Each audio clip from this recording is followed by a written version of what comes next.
Have you ever met a person that makes you want to be a better person? I did.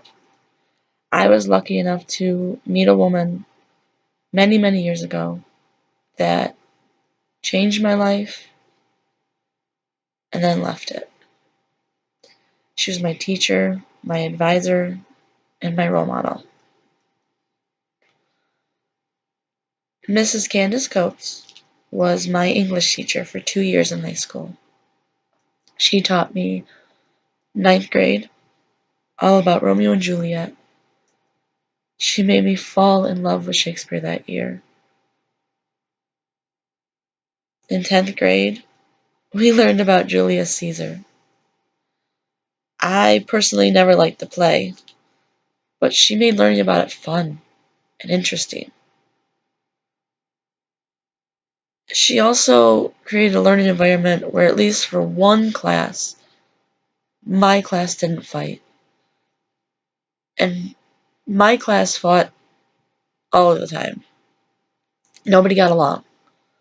So the fact that she could create one place where we didn't fight, we didn't make fun of each other, we just got along, it was pretty amazing. Even after she wasn't my teacher, she was my advisor, unofficially. In 11th and 12th grade, she guided me to make sure I still did well in my classes. In 11th grade, I took journalism on top of my normal English, and she helped me with my assignments. I was given an assignment, and she helped me discover the full potential of each piece that I had to write. Same year, she helped me study Hamlet. She made sure I understood it, and I could help other people. And I did. I was able to help my classmates that didn't understand it, because she helped me. My senior year, my English teacher thought it was amusing to keep switching my senior thesis topic. This was after I would write my senior thesis. I wrote 6 theses that year, which is a lot of work, and it's frustrating. And Mrs. Coates helped me. She couldn't actually review my assignment, but she could help keep me, well, from wanting to throttle my teacher's neck, because they kept changing my topic after the paper was finished, and I gave them my paper. She'd read it and then decide she wanted a different topic. It's a very frustrating process at that time. Now, other than a teacher, Mrs. Coates was my friend. She was someone I could look up to over the years and admire them. She treated everybody the same. In a school where you have less than 2,000 students total, between elementary and high school, there's, of course, cliques in school, but in a small town, it's most of the time, the only way you're getting out is if you get a scholarship. And most of those scholarships are athlete scholarships. So a lot of teachers would treat the athletes different or better. There were a few wealthy elite, so they get treated better by most teachers.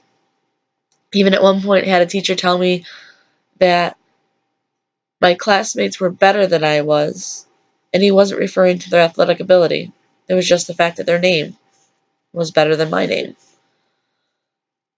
Mrs. Coates wasn't like that. In her eyes, everybody was the same. We were all students, we were all there to learn, and she didn't put up with it. She stood up for what she believed in. There were times where she went to bat at the school board because they were trying to cut funding, and they were trying to cut into certain programs, and she didn't think that was right. So she fought for the art program and the music program, which was very dear to my heart too. Music also helped me get through school, and she fought for them every year to make sure they never cut into those programs. She had a big pet peeve, and it was she didn't believe in foul language. She expected you to speak like a proper person should, and she had a way to make sure you did so. If she heard you curse or swear, either in her classroom or in the hallway, she would make you drop where you were and do push-ups. And yes, I do mean push-ups. Right then and there. She was an amazing person. All these things together, they define a great teacher. So through the years, that normally would have been torture for me because I didn't fit in. I wouldn't conform to their ideas or what they wanted. I actually enjoyed high school for the most part. Mrs. Coates is that amazing teacher that you always want to visit when you go back to your school. From being a teacher to an advisor to a role model. There'll never be another teacher like her.